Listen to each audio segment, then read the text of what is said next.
이번 시간에는 7장 7부로 승리한 교회가 누리게 될 하나님의 축복에 관하여 다루고자 합니다. 이제 7장의 구조 중 마지막인 B-2 환상을 다루고자 합니다.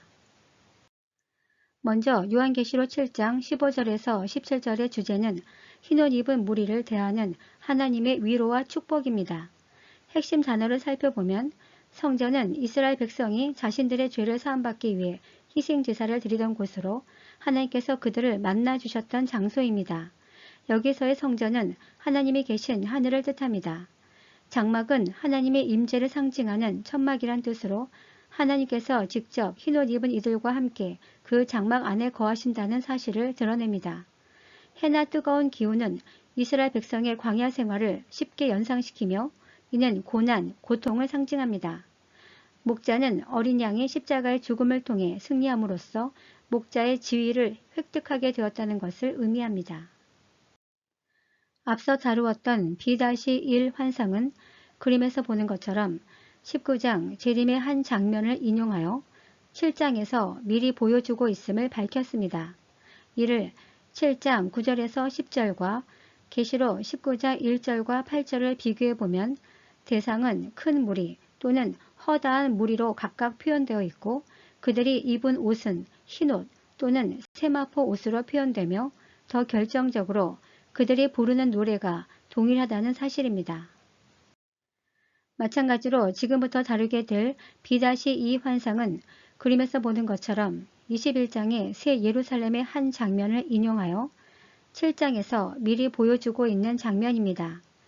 이를 7장 15절에서부터 17절과 계시록 21장 3, 4절을 비교해보면 승리한 성도가 하늘에서 누리는 축복에 대해 설명하고 있는데 먼저 장막에 거하게 될 것과 하나님께서 그들의 눈물을 닦아주시고 다시는 사망과 고통과 아픔이 없게 하시겠다고 약속하고 있습니다.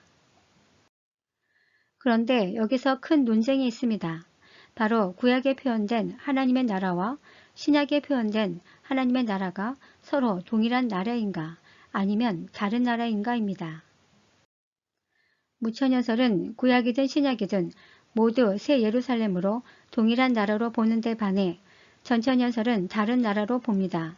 즉 전천연설은 구약의 하나님의 나라는 천녀 왕국으로 1차 대상은 이스라엘로 보며 신약의 하나님의 나라는 새 예루살렘 성으로 대상은 교회로 봅니다. 무천연설이 구약과 신약에서 표현된 하나님의 나라를 동일한 나라로 보는 근거는 다음과 같습니다. 표에서 보듯이 새 하늘과 새 땅, 영원, 눈물을 씻겨줌, 해함도 상함도 없다는 등 구약과 신약에 기술된 하나님의 나라에 대한 표현의 공통점이 많기 때문입니다. 무천연설은 구약의 하나님의 나라는 천년 왕국이든 새 예루살렘이든 논쟁이 있지만 신약의 요한계시록 21장에 표현된 하나님의 나라는 논쟁의 여지가 없는 새 예루살렘입니다. 만약 사도 요한이 구약의 표현을 빌려왔다면 구약의 하나님의 나라도 새 예루살렘을 상징한다라고 주장합니다.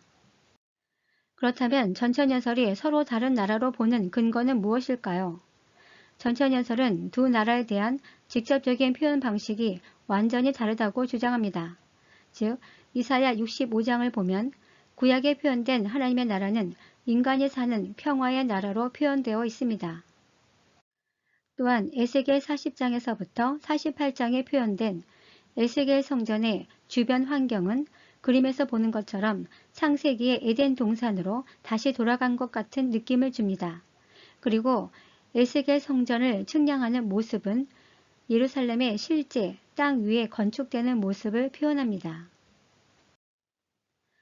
그리고 스가랴 14장과 이사야 60장 이하를 보면 구약의 하나님의 나라의 구성 요소를 알 수 있습니다.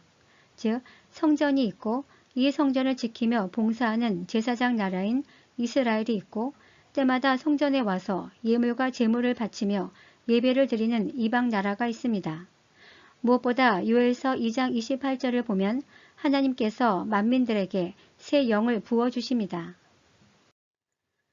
반면 신약에서의 새 예루살렘 성은 그림에서 보듯이 주로 건축물로 표현하고 있습니다.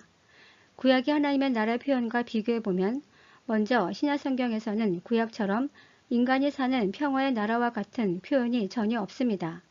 또한 에스겔 40장에서 48장에 등장하는 성전의 모양과 규모, 그리고 주변 모습을 비교해보면 확연히 차이가 납니다. 무엇보다 신약의 하나님의 나라는 인간이 살던 지구의 모습이 아닙니다. 인간이 상상조차 할 수 없는 완전히 새로운 세상이 창조됩니다. 무엇보다 가장 결정적인 것은 신약의 하나님의 나라에 거하는 구성 요소가 다릅니다. 새 예루살렘 성에서는 하나님과 예수 그리스도, 신약 성도인 교회가 함께 등장합니다. 특히 여기에는 성전이 없습니다. 결국 이를 종합해보면 전천연설의 주장은 마치 지붕 색깔이 같으면 동일한 집인가 하는 것과 같습니다. 즉 하나님의 나라에 대한 표현이 비슷하다고 해서 반드시 동일한 하나님의 나라로 볼 수 없다는 것입니다. 지붕 색깔이 같아도 한쪽 집은 통나무로 짓고 다른 집은 벽돌로 지은 집이라면 두 집은 동일한 집이 될 수 없습니다. 표에서 보는 것처럼 구약의 하나님의 나라는 인간이 실제 사는 평화의 나라로 표현하고 있고 신약의 하나님의 나라는 건축물로 표현하며 그 나라에 거하는 구성 요소 또한 분명히 다릅니다. 그렇다면 구약의 하나님의 나라와 신약의 하나님 나라에 관해 왜 유사한 표현인 즉 새하늘과 새 땅, 영원, 눈물 씻김, 이전 것은 지나감, 해함도 상함도 없다는 등 이러한 표현을 왜 등장하게 되었을까요? 첫째, 선지자들 눈에 보인 환상은 천년 왕국이든 새 예루살렘이든 하나님의 나라의 모습은 모두 그들이 보지 못한 천지개벽한 모습입니다. 따라서 새하늘과 새 땅, 영원, 이전 것은 지나갔다라는 공통된 표현이 등장할 수 있습니다. 그리고 사도 요한이 구약의 표현을 그대로 차용할 수 있습니다. 둘째, 구약의 이스라엘 민족은 모든 민족을 구원하기 위해 하나님께서 택하여 희생시킨 민족으로 이들의 천년 왕국으로 들어올 때 수고의 눈물을 닦아줄 수 있습니다. 신약의 성도는 사단의 핍박과 방해에도 끝까지 믿음을 지키고 승리한 자들로 이들이 새 예루살렘으로 입성할 때 수고의 눈물을 닦아줄 수 있습니다. 이 또한 사도 요한이 구약의 표현을 차용할 수도 있습니다. 그렇다면 신약의 사도 요한이 구약의 표현을 인용했다고 해서 무천연설 주장처럼 동일한 나라로 볼 수 있을까요? 사실 문학기법상 대상이 달라도 표현 문구는 충분히 차용할 수 있습니다. 예를 들어 멋진 남자, 멋진 여자처럼 멋지다라는 표현은 남자에게도 쓰지만 여성에게도 쓸 수 있습니다. 마찬가지로 사도 요한이 구약의 표현을 그대로 인용했다고 해서 반드시 그 나라와 대상이 동일하다고 주장하는 것은 지나친 해석입니다. 결국 하나님의 나라를 바라보는 관점 차이는 이스라엘을 바라보는 시각 차이 때문입니다. 전천연설은 모든 민족의 구원을 위해 하나님께서 의도적으로 이스라엘을 희생시킨 민족으로 보는 견해로 여기에는 긍휼함이 있습니다. 하지만 무천연설은 자기 죄로 인해 심판당한 민족으로 보기 때문에 여기에는 비판적 시각이 있습니다. 결국 전천연설은 그림에서 보듯이 삼중 재앙 끝에 극적으로 휴거된 교회는 예수 그리스도의 재림 이후 하늘의 천상 교회에서 예수 그리스도와 함께 천년 왕국을 통치합니다. 반면 이 땅에서의 천년 왕국은 휴거되지 못한 이스라엘과 이방인 중에 하나님께서 특별히 남겨놓은 자들이 들어가 천년 왕국을 형성하게 됩니다. 이것이 바로 천년 왕국 개념도입니다. 반면 무천연설은 전천연설의 천년 왕국 개념을 십자가 사건과 재림 사이로 옮겨 놓은 것입니다. 즉 일괄적 휴거 개념 대신에 십자가 사건 때부터 그때마다 하늘에 올라가 천상의 교회를 형성한다는 개념이 만들어지고 또한 재림 이후 하나님의 나라는 오직 새 예루살렘에만 존재하게 되고 삼중 재앙은 십자가 사건부터 재림까지라고 주장하게 된 것입니다. 지금까지 우리는 제1간막장 7장을 다루었습니다. 7장의 핵심은 교회 휴거의 비밀이 담긴 첫 출발점입니다. 즉 7장은 크게 A 환상과 B 환상으로 분류되며 이 둘의 관계는 A 환상 때문에 B 환상이 나왔다고 밝혔습니다.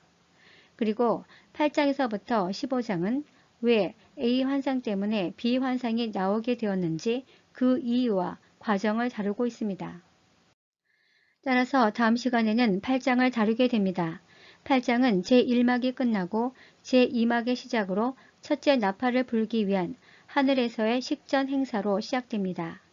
다음 시간에 뵙겠습니다.